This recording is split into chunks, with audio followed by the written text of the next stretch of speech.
As a family doctor, a general practitioner, I look after people in a holistic way.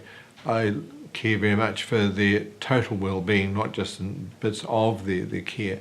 And for me, fluoridation provides a very safe and effective way of helping dental health. We do realise now more and more that dental health is an integral part of your overall health. That if you have poor dental health, your cardiac care, for example, may suffer, and therefore it's so important to provide that sort of care. And for our children, it is essential that we give them as good a start as we can. Dental health does that for us. Fluoridation is a safe, effective, cheap way of ensuring that.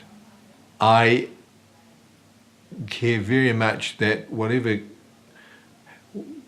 prophylactic care we give children in particular has to be safe and effective, and I believe fluoridation is both of those. I've seen and looked at very carefully all of the studies that have been presented to me, and I do not find one peer-reviewed study that has just said that we cannot provide effective, safe dental care by fluoridation.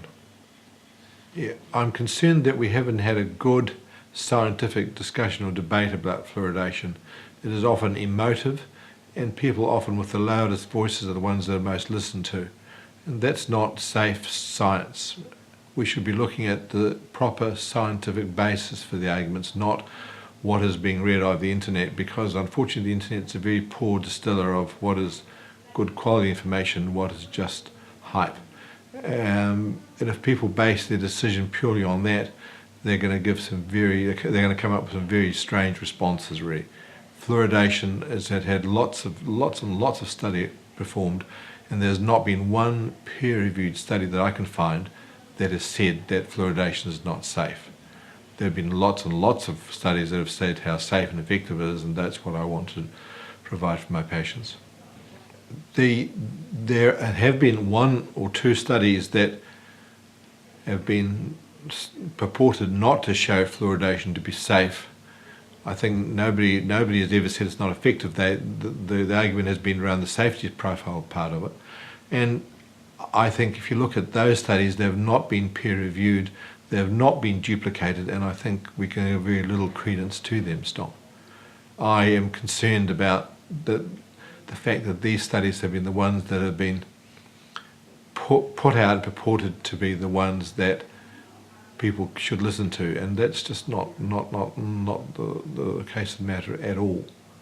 And I fear that a lot of people who perhaps look at these studies do not understand what we mean by scientifically valid study.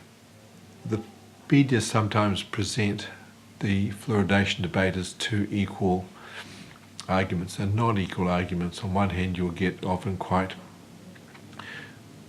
well-informed people who have done lots of research and see this as fluoridation as being a safe, effective way at preserving dental health, whereas other people who may be just one or two individuals or groups will present the other point of view, and the media will present these points of view as having equal status. They haven't got equal status. One is well-researched, well-informed, and presents a lot of validity behind it, whereas others are simply a point of view that hasn't got any of those qualities to it.